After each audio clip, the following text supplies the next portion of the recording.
어떤 상황 가운데 있다 할지라도 삶의 자리 가운데 늘 하나님을 바라보며 하나님을 찬양하는 우리 목민의 모든 권속들이 될 수 있기를 주님의 이름으로 축원합니다.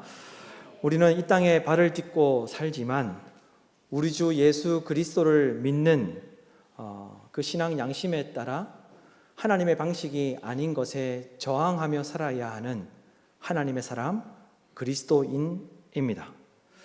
물론 우리 가운데에는 교회 공동체 안에는 그렇지 않은 분들도 계시죠. 정욕과 욕망을 채우기 위해 적당히 타협하며 세상의 방식대로 살면서 신앙과 역사의식 없이 무늬만 종교인인 분들이 교회 공동체 안에 많이 있는 것도 사실입니다.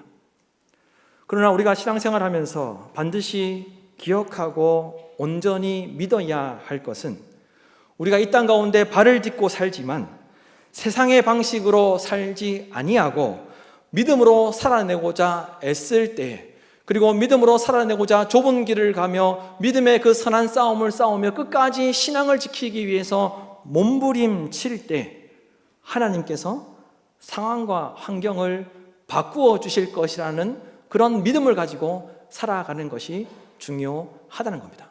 따라서 성도는 이 땅 가운데 살아가지만, 이 땅 가운데 발을 딛고 살지만 세상의 방식으로 살지 아니하고 하나님의 방식대로 그 믿음을 지키기 위해서 몸부림치면서 살 때 하나님께서 상황과 환경을 바꾸어 주실 것이라는 것을 기억하며 믿음으로 사는 것이 중요하다는 것입니다.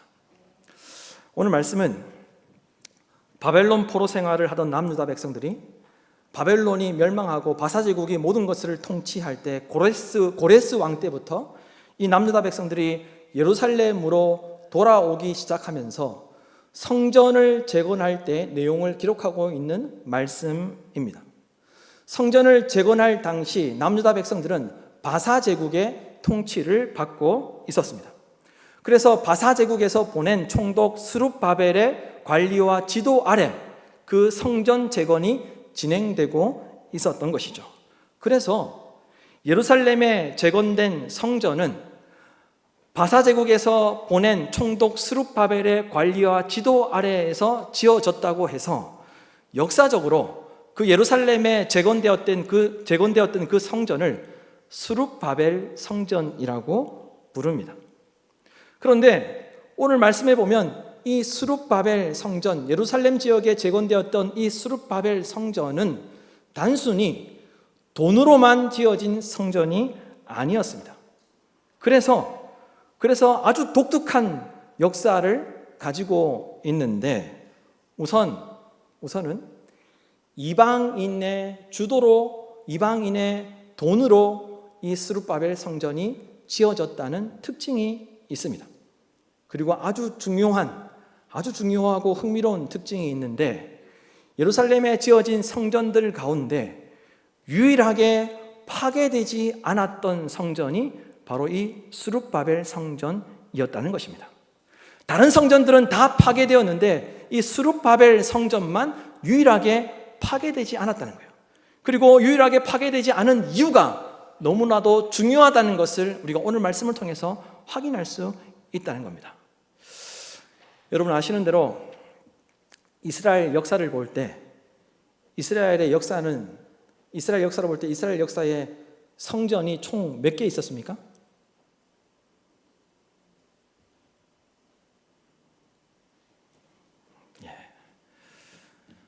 몰라도 됩니다, 여러분. 나는 남의 나라 성전이 몇 개 있는지 뭐 중요하겠습니까? 우리 목민교회만 잘 기억하면 되고 우리 목민교회만 소중하게 생각하면 되지 뭐 남의 나라 성전이 몇 개 있었는지 그건 뭐 중요하겠습니까? 몇 분이 이렇게 손가락으로 이렇게 표시를 하셨는데 3개 있었습니다. 3개. 맞습니다. 3개 있었습니다. 우리가 잘 알고 있는 첫 번째 성전은 화려하고 웅장하게 지어졌던 솔로몬 성전이죠. 솔로몬 성전. 주전 950년경에 지어졌습니다. 그런데 그 솔로몬 성전이 우리가 잘 알고 있는 대로 주전 586년에 바벨론에 의해서 파괴되게 됩니다. 그리고 그 다음에 지어졌던 두 번째 성전이 오늘 말씀에 나오는 스룹바벨 성전이라는 거예요. 그런데 스룹바벨 성전은 파괴되지 않고 존재하게 됩니다. 주전 536년에 재건되기 시작해서 잠깐 한 16년간 중단되었던 적은 있었지만 주전 515년에 완공되게 됩니다. 그리고 세 번째 성전이 헤롯 성전이죠. 헤롯 왕이 이 성전을 지었다고 우리가 알고 있지만 사실은 헤롯 왕이 새로운 성전을 건축했던 것이 아니라 이 스룹바벨 성전을 증축했습니다. 그런데 얼마나 크게 당시에 지었는지 오늘날로 말하면 아파트 15층 정도 되는 그 엄청난 높이와 엄청난 규모로 이 헤롯 왕이 이 스룹바벨 성전을 증축하여서 역사적으로 헤롯 성전이라고 불리게 되었습니다. 당시에 그 증축할 때 얼마나 많은 일꾼들이 투입이 됐는지 매일 그 공사를 하는데 2만 명 이상이 그 증축 공사에 투입되었다고 합니다. 그리고 헤롯 왕이 이 스룹바벨 성전을 증축할 때 주전 19년부터 증축하기 시작했는데 대를 이어서 주후 63년에 그 헤롯 성전이 완공되게 됩니다. 따라서 우리가 무엇을 알 수 있습니까? 예수님께서 이 땅에 오셔서 공생의 기간 가운데 그 성전을 향하여서 도둑의 소굴로 만들었다라고 그렇게 말씀하셨을 때 그때에도 헤롯 성전은 증축되고 공사 중이었다는 겁니다. 공사 중. 그래서 많은 돈이 필요했기 때문에 성전 안에서 장사를 하였던 것이죠. 그래서 제사장들이 뒷돈을 챙겨서 성전을 짓는 데 썼던 겁니다. 그런데 우리가 알고 있는 대로 예수님께서 예언하신 대로 완공된 지 7년 만에 주후 70년에 로마에 의해서 헤롯 성전도 파괴되게 됩니다. 그래서 이 스룹바벨 성전이 솔로몬 성전과 그 헤롯의 성전처럼 화려하고 웅장하고 튼튼하게 거대하게 지어지지 않았지만 이스라엘 역사에 유일하게 파괴되지 않았던 성전이었다는 것이 우리에게 너무나도 중요하다는 거예요. 왜 파괴되지 않았을까? 솔로몬 성전과 헤롯 성전은 화려하고 웅장하고 거대하고 많은 돈을 들여서 지었는데 그와 같은 그 성전들은 파괴되고 말았는데 볼품없었던 그 스룹바벨 때 지었던 그 성전은 왜 파괴되지 않았을까? 여기에 영적인 비밀이 있다는 겁니다. 스룹바벨 성전이 파괴되지 않았던 이유는 남유다 백성들이 성전이 재건되기 전에 신앙적으로 영적으로 그들이 재건되고 있었기 때문에 그들이 먼저 성전이 재건되기 전에 먼저 신앙적으로 영적으로 그들이 바르게 세워지고 있었기 때문에 그리고 바르게 세워지기 위해서 몸부림치고 애쓰고 있었기 때문에 다른 성전들은 다 파괴되었지만 스룹바벨 성전은 파괴되지 않았다고 저는 생각합니다. 그러므로 오늘 말씀을 살펴보면서 스룹바벨 성전이 성공적으로 재건되는 과정을 통해 하나님께서 남유다 백성들에게 무엇을 깨닫기를 원하셨는지를 살펴보면서 오늘 말씀이 온전히 저와 여러분이 믿어지게 되므로 상황과 환경을 바꿔주시는 하나님의 그 놀라운 역사를 경험하는 우리 목민의 모든 권속들이 될 수 있기를 간절히 소망합니다. 여러분, 성도가 신앙적으로 영적으로 바르게 세워지려고 간절히 바라며 몸부림치며 애쓸 때 첫째로 하나님께서 상황을 바꾸어 주십니다. 하나님께서 세워주신다는 거예요. 여러분 1절에서 5절 말씀을 보십시오. 1절에서 5절 말씀을 눈을 다 뜨시고 성경책을 보시든지 화면을 보시든지 다 함께 한 목소리로 읽도록 하겠습니다. 이에 다리오 왕이 조서를 내려 문서 창고 곧 바벨론의 보물을 쌓아둔 메데다 악메다 궁성에서 한 두루마리를 찾으니 거기 기록된 고레스 왕 원년에 조서를 내려 이르기를 예루살렘에 있는 하나님의 성전에 대하여 이르노니 이 성전 곧 제사 드리는 초소를 건축하되 지대를 견고히 쌓고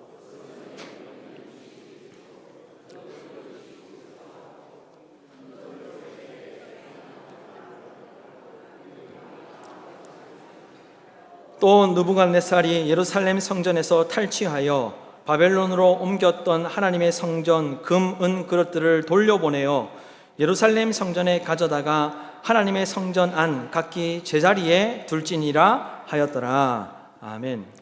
바벨론이 멸망하고 바사제국의 고레스 왕 때 남유다 백성들이 예루살렘으로 돌아오기 시작하면서부터 성전도 함께 재건되게 됩니다. 그런데 여러 이유들로 인하여서, 그리고 방해하는 사람들로 인하여서 이 성전 재건이 중단되게 되죠. 한 16년가량 성전 재건이 중단되어 있었습니다. 그런데 시간이 흘러서 고레스 왕이 죽고 그의 아들 다리오 왕이 통치할 때 자신이 살고 있던 궁정도 아닌 다른 궁전에서 자기의 선대였던 고레스 왕이 조서를 내렸던, 기록했던 그 조서가 우연하게 발견되었던 거예요. 그래서 우연하게 그 조서가 발견되므로 다리오 왕이 그것을 보고 다시 조서를 내려서 중단되었던 그 예루살렘 재건이, 그 공사가 다시 시작되도록 하는 일이 오늘 말씀 가운데 이루어지게 된 것입니다. 저는 이것도 하나님의 개입하심이었다라고 저는 그렇게 생각이 되었습니다. 아무도 관심 갖지 않았던 16년 동안 성전이 중단되어 있었는데 어느 날 갑자기 우연히 16년 만에 그 고레스 왕의 그 조서가 발견되게 되므로 다리오 왕이 다시 조서를 내려서 성전이 재건되도록 하였던 것이죠.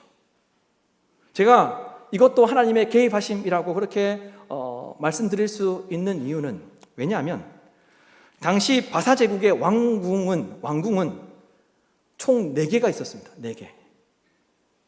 왕궁 한 곳에서 그 조서가 발견되었던 것이 아니라 바사제국의 왕궁은 총 4개가 있었는데 4개 중에 한 곳, 한 왕궁에서, 그것도 다리오 왕이 살고 있는 곳이 아닌 다른 왕궁에서 이 조서가 발견되었던 것이죠. 그래서 하나님께서 하셨다라고 말할 수밖에 없는 상황이었다고 저는 그렇게 생각해 볼 수 있었습니다. 그런데 여러분, 이와 같이 중단되었던 성전 재건이 다시 시작되는 상황과 환경이 그냥 만들어진 것이 아니라는 거예요.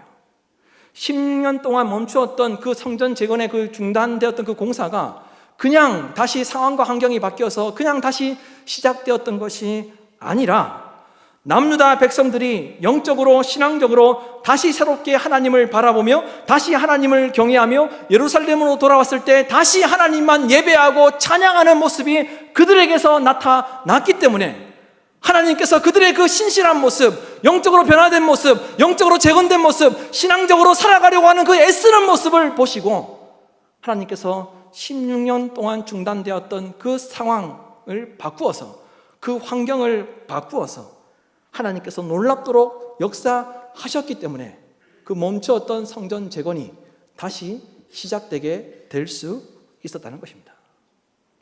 여러분 보십시오. 중단되었던 성전 재건이 다리오 왕을 통해 다시 시작될 수 있도록 상황과 환경이 바뀐 이유는 남유다 백성들이 정치적으로 발빠르게 움직였기 때문이 아니었습니다.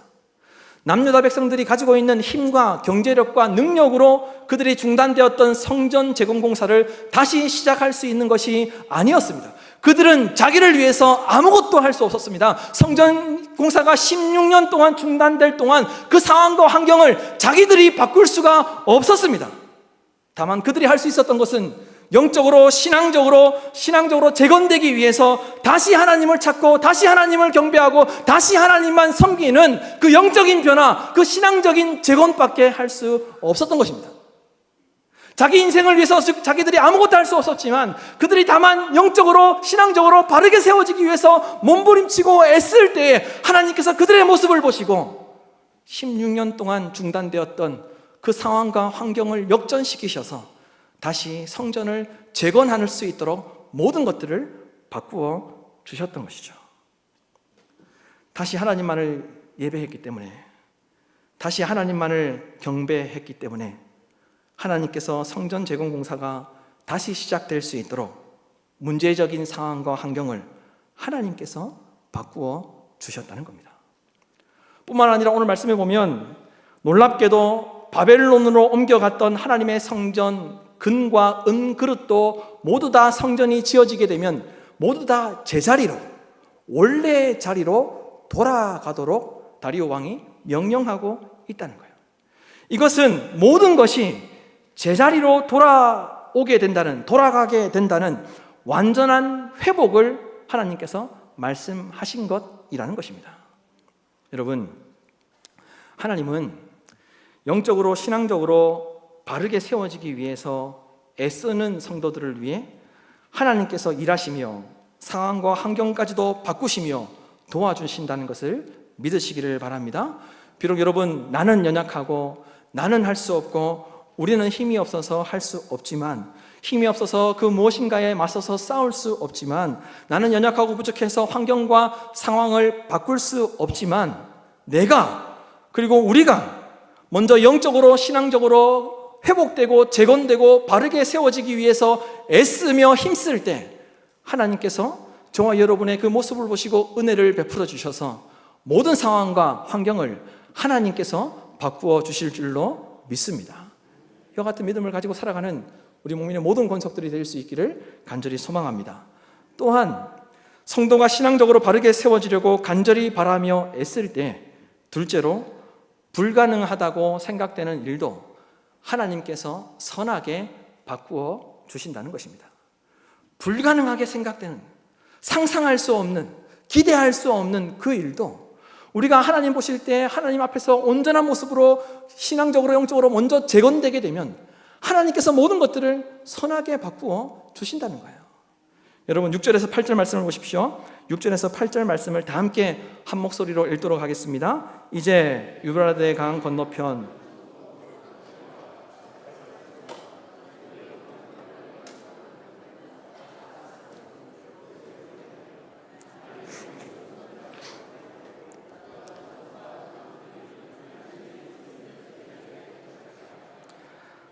내가 또 조서를 내려서 하나님의 이 성전을 건축하게 대하여 너희가 유다 사람의 장로들에게 행할 것을 알리노니, 왕의 재산 곧 유브라데 강 건너편에서 거둔 세금 중에서 그 경비를 이 사람들에게 끊임없이 주어 그들로 멈추지 않게 하라.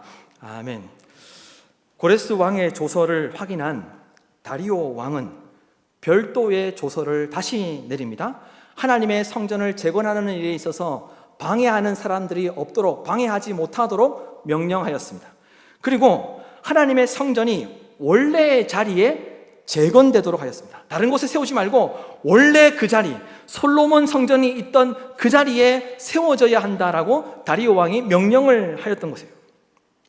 하나님의 성전이 원래 자리에 재건되도록 한 것은 과거의 영광을 회복시켜 주시겠다는 암시의 말씀입니다. 그리고 남유다 백성들에게 하나님의 성전이 원래의 자리에 재건되도록 하도록 하였던 것은 남유다 백성들에게도 모든 것에 있어서 제자리로 돌아와야 한다는 것을 이야기하신 것입니다.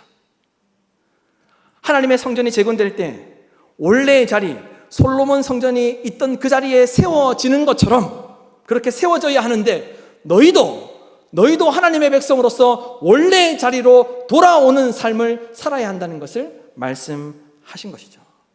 다시 말해서 하나님을 향한 마음이 진실되어야 한다는 거예요. 그 마음이 회복되어야 한다는 거예요.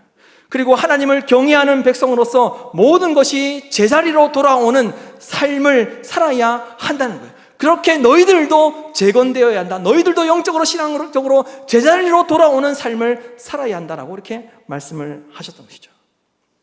더욱이 오늘 말씀해 보면 다리오 왕이 성전 재건 공사에 들어가는 비용을 고레스 왕의 칙령에 따라서 바사 제국이 모든 것을 제공하겠다고 하였습니다. 그런데 오늘 말씀이 정말 놀랍게도 흥미로운 것은, 여러분 보십시오. 유브라데 강 건너편에서 거둔 세금으로, 유브라데 강 건너편에서 거둔 세금으로 지원하도록 하였다는 겁니다. 여러분 보십시오. 유브라데 강 건너편에서 거둔 세금은 어떤 사람들이 낸 세금일까요?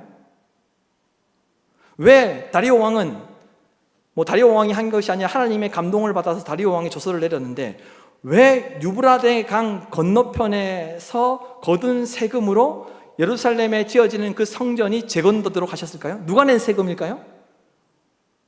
놀랍게도 성전 재건을 반대했던 사람들이 낸 세금이었습니다.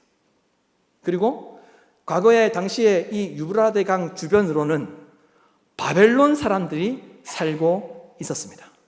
그러니까 바벨론 사람들이 낸 세금, 그리고 성전을 반대하는 사람들이 낸 세금으로 예루살렘 성전이 재건되도록 하셨다는 거예요. 다시 말하면 예루살렘 성전이 재건되는 것에 반대하고 과거에 예루살렘 성을 파괴했던 바벨론 민족, 예루살렘 성전을 파괴했던 바벨론 민족이 냈던 세금으로 예루살렘에 지어지는 그 성전이 재건되도록 하셨다는 겁니다. 그렇게 다리오 왕이 명령했다는 거예요. 여러분 놀랍지 않습니까? 저만 놀라는 겁니까? 하나님은 정말 참 신묘망측하고 정말 재밌는 분이라는 것을 말씀을 묵상하면서 생각할 수 있습니다. 소위 말하면 반대했던 사람들, 나에게 악한 일을 했던 사람들, 나를 대적했던 사람들, 나의 적이었던 사람들로 말미암아 남유다 백성들을 회복시켰다는 거예요. 그래도 별로 놀라지 않는 표정이신데, 여러분 이게 얼마나 놀라운지 생각해 보십시오. 바벨론이 포로로 끌려가서 고통 가운데 지내면서 바벨론 사람들에게 얼마나 고진 고통을 당했습니까? 예루살렘 성이 파괴되었습니다. 예루살렘 성전이 파괴되었습니다. 그리고 바벨론이 멸망한 후에 바사 제국이 통치를 하면서 고레스 왕 때부터 예루살렘 사람들이, 남유다 백성들이 예루살렘으로 돌아오게 됩니다. 그리고 그 뒤로부터 하나님만을 바라보며 하나님만을 경외하며 하나님만을 예배했습니다. 그랬더니 자기를 괴롭혔던 적들로 하여금, 자기들의 대적들, 자기를 반대했던 사람들, 나와 척진 사람들로 하여금 하나님께서 남유다 백성들을 회복시켜 주셨던 거예요. 상상할 수 없는 일, 기대할 수 없는 일, 불가능한 문제들이 적들로 말미암아 해결되게 되었다는 것을 성경이 이야기하고 있습니다. 안 되는 일이었는데, 안 될 수밖에 없는 일이었는데, 불가능한 일이었는데 남유다 백성들이 먼저 영적으로 신앙적으로 재건되고 하나님만을 바라보며 그렇게 살아갈 때 그들 스스로가 자기를 위해서 아무것도 할 수 없었지만 하나님께서 적들로 하여금, 대적들로 하여금, 원수들로 하여금 남유다 백성들이 회복될 수 있도록 모든 상황들을 선하게 바꾸어 주셨다는 겁니다. 남유다는 영적으로 신앙적으로 바르게 세워지고자 애썼을 때 정말 모든 것이 제자리로 돌아오게 되고 생각할 수 없었던 하나님의 그 놀라운 일하심을 경험하게 되었습니다. 여러분, 성도가 이 땅 가운데 살아가면서 영적으로 신앙적으로 바르게 세워지기 위해서 먼저 힘쓰고 애쓰게 되면 도무지 기대할 수 없는 일들이 생각하지 못할 방법을 통해서 기적적으로 이루어지게 된다는 것을 믿으시기를 바랍니다. 여러분, 남유다 백성들이 그 예루살렘 성전과 예루살렘이 회복되는 일에 있어서 바벨론이 돈을 내어서 그것이 회복될 줄 누가 알았겠습니까? 상상할 수 없는 일입니다. 적이었습니다. 대적하는 사람들이었습니다. 반대하는 사람들이었습니다. 그러나 남유다 백성들이 예루살렘으로 돌아왔을 때 아무것도 할 수 없었지만 먼저 영적으로 신앙적으로 바르게 세워지기 위해서 몸부림치고 애썼을 때 하나님께서 그와 같은 은혜를 베풀어 주셔서 적들로 인하여서 남유다 백성들이 회복되도록 하게 하셨다는 겁니다. 따라서 여러분, 우리 목민의 모든 권속들은 내 영적인 상태가 어떤지, 신앙적으로 건강한지 먼저 영적으로 신앙적으로 바르게 세워지기를 간절히 바라며 신앙생활하는 우리 목민의 모든 권속들이 될 수 있기를 주님의 이름으로 축복합니다.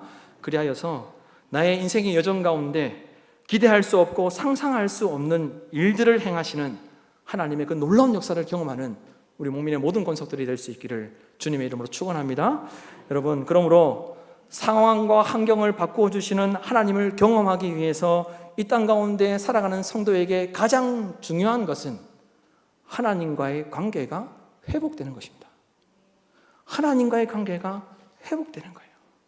여러분, 9절에서 11절 말씀을 보십시오.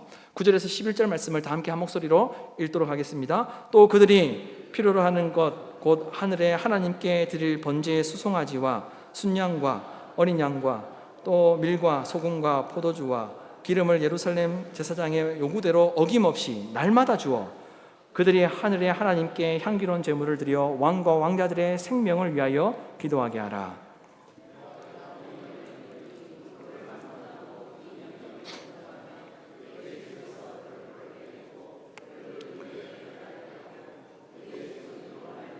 거름더미가 되게 하라. 아멘. 다리오 왕은 자신이 내린 조서가 신속하게 시행될 수 있도록 명령을 하였는데, 여러분 보십시오. 9절에서 10절 말씀을 보면 하나님이 보내신 선지자, 하나님의 선지자가 한 이야기가 아닙니다. 이방 왕이었던 다리오 왕이 한 이야기입니다. 남유다 백성들은 하나님께서 보내신 선지자들의 말을 잘 들었습니까? 안 들었습니까? 멸망하기 전에 하나님께서 보내신 선지자들의 말을 지지리도 안 들었습니다. 지지리도 안 들었어요. 그래서 남유다 백성들이 멸망하게 되었죠. 그래서 하나님께서 이 남유다 백성들이 하나님께서 보내신 선지자들의 말을 안 듣는다는 것을 아시고 선지자들을 통하여서 하나님께 예배해라, 하나님께 기도하라고 말씀하셨던 것이 아니라 이방 나라의 왕이었던 다리오 왕을 통하여서 너희들은 하나님께 제사드리고 하나님께 기도하라고 그렇게 말씀하셨다는 거예요. 하나님께서 보내신 선지자들의 말을 지지리도 안 들었기 때문에 또 안 들을 줄 알고 이방 나라의 왕을 통해서 아예 명령을 해버렸습니다. 그렇지 않으면 너희들이 망하게 될 것이다, 멸망하게 될 것이다, 거름더미가 될 것이다 라고 이렇게 선포를 하였던 것이죠. 다리오 왕은 자신이 섬기는 신을 섬기라고 속국이었던 남유다 백성들에게 명령한 것이 아니라 하나님께 제사 드리는데 필요한 모든 제물들을 제사장들이 요구하는 대로 우리가 줄 터이니 너희들은 그 제물을 가지고 하나님께 향기로운 제사를 드리고 기도하라고 명령하였다는 겁니다. 제물은 우리가 다 공급해 줄 테니 제물 걱정하지 말고 너희들은 하나님께 향기로운 제사만 드리고 기도하라고 명령을 했다는 거예요. 그리고 그것을 지키지 않으면 너희들이 멸망하게 될 것이라 엄포하였습니다. 그래서 오늘 말씀해 보면 다리오 왕 6년 아달월 3일 주전 515년에 하나님의 그 성전이 형통하게 지어졌다라고 이렇게 이야기하고 있죠. 그리고 이때 지어진 스룹바벨 성전은 다른 성전들과 달리 무너지지 않았습니다. 여러분 보십시오. 남유다 백성들이 예루살렘으로 돌아왔을 때 하나님께서 그들에게 원하셨던 것은 하나님과의 관계 회복이었습니다. 영적으로 신앙적으로 바르게 세워지기를, 몸부림치기를 원하셨습니다. 하나님의 마음이 오죽했으면, 정말 오죽했으면 하나님께서 다리오 왕을 통해서 하나님께 제사를 드리는데 필요한 모든 제물들을 원하는 대로 날마다 줄 터이니 너희들은 제사만 드리고 기도만 하라고 명령하셨겠습니까? 하나님의 마음이 얼마나 답답했으면 제물 걱정하지 말고 내가 제물은 다 줄 테니 너희들이 원하는 제물 날마다 줄 터이니 너희들은 하나님께 향기로운 제사를 드리고 기도하라. 비유를 하자면 여러분 이런 겁니다. 자녀를 키우니까 이제 자녀들이 버릇이 없을 때가 있잖아요. 근데 이제 부모님 생일을 안 챙기는 거예요. 부모님 생일을 한 해 기다리고 두 해 기다려도 부모님 생일을 안 챙깁니다. 이 자식이 커서 사람 구실을 해야 될 것인데 교육은 해야 되겠고 가르쳐야 되겠기에 그래도 부모님은 공경하고 부모님 생일을 챙기라고 생일날 부모님이 자기 돈을 주는 거예요. 너 이것으로 나를 위해서 케이크 사와가지고 날 축하해줘. 자식이 싸가지가 없으면 얼마나 없을기에 부모님이 이렇게까지 하겠습니까? 그죠?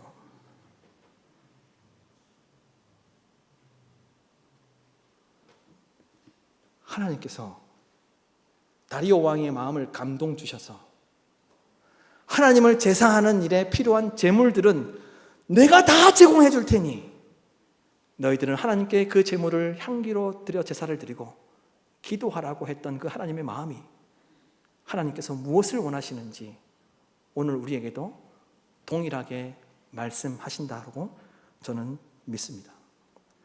마찬가지로 우리가 이 땅 가운데 발을 딛고 살면서 우리에게 가장 중요한 것은 가장 중요한 것은 하나님과의 관계입니다. 하나님과의 관계가 건강해야 한다는 겁니다. 여러분 보십시오. 다니엘과 다니엘의 세 친구들이 바벨론에 끌려가서 포로로 살았습니다. 자기를 위해서 아무것도 할 수 없었습니다. 그런데 그들이 그곳에서 살아남을 수 있었던 것, 풀문불에 들어가서 사자굴에 들어가서 살아남을 수 있었던 것, 뿐만 아니라 총리로 귀하게 쓰임받을 수 있었던 것은 하나님과의 관계가 건강했기 때문에 그렇습니다. 그래서 다니엘이 하루에 3번 창문을 열고 예루살렘을 향하여서 기도하였죠. 다니엘은 자기 스스로를 위해서, 자기의 미래를 위해서 아무것도 할 수 없었습니다. 할 수 있었던 것은 오로지 기도뿐이었습니다. 그가 자기를 위해서 할 수 있었던 것은 기도뿐이었습니다. 그러나 하나님과의 관계가 건강했기에 하나님께서 상황과 환경을 바꾸어 주셨던 것입니다. 신학자 칼 바르트도 이런 말을 했습니다.